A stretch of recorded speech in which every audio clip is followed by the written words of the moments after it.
This week, we got How to Train Your Dragon. As an ancient threat endangers both Vikings and dragons alike on the Isle of Berk, the friendship between Hiccup, an inventive Viking, and Toothless, a Night Fury dragon, becomes the key to both species forging a new future together. I don't want to go see it. I just don't. I think this movie would be perfect for theaters, especially after rewatching the original. And seeing the trailer for this, it looks really fucking close to the original film. I never watched the original until a few months ago. And when I watched it, I was like, yo, these flying scenes are sick. I'm excited for the live actions. I think these flying scenes are going to be really, really, really, really dope in theaters. Maybe I'll go watch it. I do recommend others to go watch it. When it comes to live action adaptations, it's all about does it do the original justice, and could it stand out on its own well enough to decipher between the two? I think this movie will be popping in that aspect. Mostly it's just from watching the trailer. Hopefully I'm right. You can check it out in theaters. Life of Chuck, which is about a life-affirming, genre-bending story about 3 chapters in the life of an ordinary man named Charles Krantz.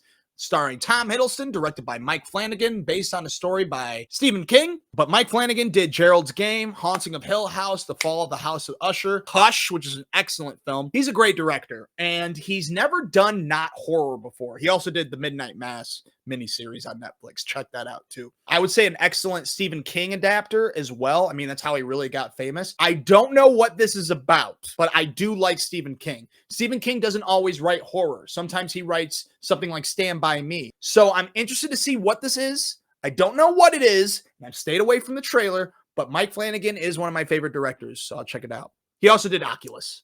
Probably the second biggest film that'll come out this week is the romance Materialists, which is about a young New York City matchmaker's lucrative business gets complicated as she finds herself torn between the perfect match and her imperfect ex. This stars Dakota Johnson, Pedro Pascal, and Chris Evans, directed by Celine Song, who did the Academy Award nominated Past Lives, you can watch on Paramount Plus. I think this doesn't look like it's for me.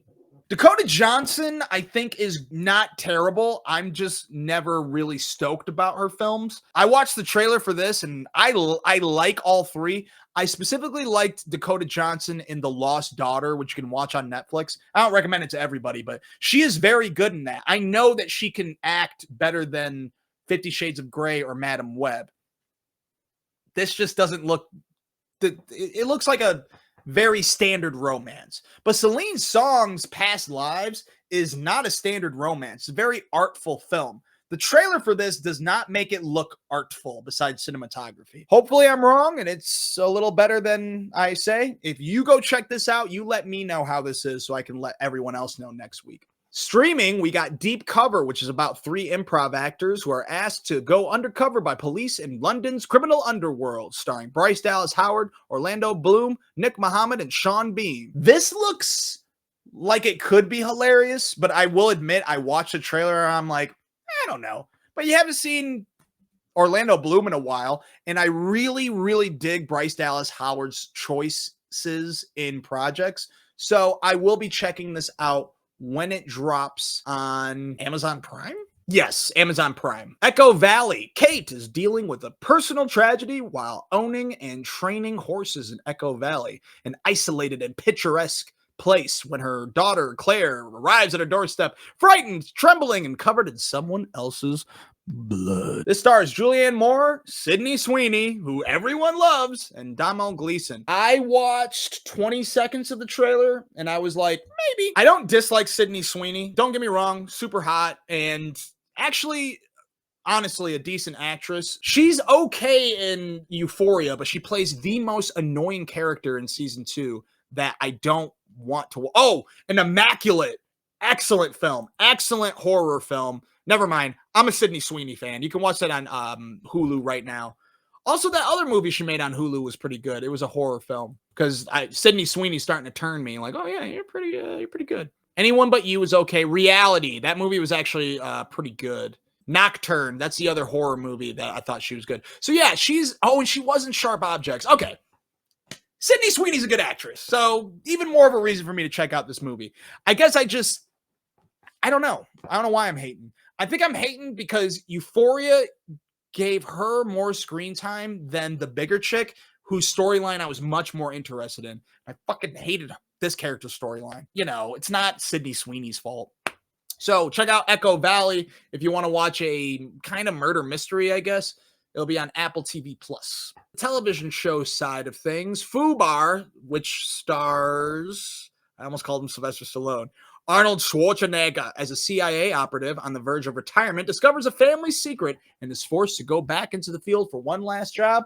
This time, Carrie-Anne Moss is joining, and it's returning to Netflix. I watched half of the first season when it first came out. I'm sorry, half of the first episode when the first season came out. To be honest, wasn't a big fan. They do got a second season. Maybe it'll end up being better. Maybe this is another Tires situation where if I just plow through the first season, and maybe the second season will be better. Because historically speaking, at least what I believe is that second seasons are where everyone finds their footing when it comes to good television. It's possible that this is not an exception. But knowing that Carrie-Anne Moss, a.k.a. Trinity from The Matrixes, is joining makes me a little more intrigued. Divorced Sisters, which is about 5 friends, Rashida, Geneva, Naomi, Tiffany, and Bridget, support each other through divorce, marriage, dating, healing, and friendship struggles while their loyalty and sisterhood bonds are tested. This is a spin-off off of his other show, Sisters, and it's on BET Plus Tuesdays. I like one of these actresses, so maybe it's pretty good. Might give me a reason to get my BET Plus prescription. I keep saying prescription. I just, Tyler Perry's hit or miss for me, man. And it seems to be every other thing that I really, really enjoy. Also streaming is Revival, which is a sci-fi show. I'm not going to watch it, but if you like sci-fi, the network sci-fi, if you like those shows, this one looks pretty dope, honestly. One miraculous day in rural Wisconsin, the deceased rise from their graves. Not just zombies. It's dead people rising from their graves, yet they appear and act unchanged. And now it is up to the officer and single mother, Dana Cypress, to solve a murder case where everyone alive or undead is a suspect. It looks kind of interesting. It just looks a little like repetitive and formulaic. Like it looks like it's going to have 30 episodes per season where we're never going to really get to any answers. And finally, streaming on something that I will not watch, but if you are into religion, maybe you'll dig this. The Chosen returns to Prime, which is a drama about the life of Jesus Christ as he's introduced to his initial disciples with a discussion after each episode. If you like religious television, maybe this is up your alley. Maybe not. I don't know. Depends.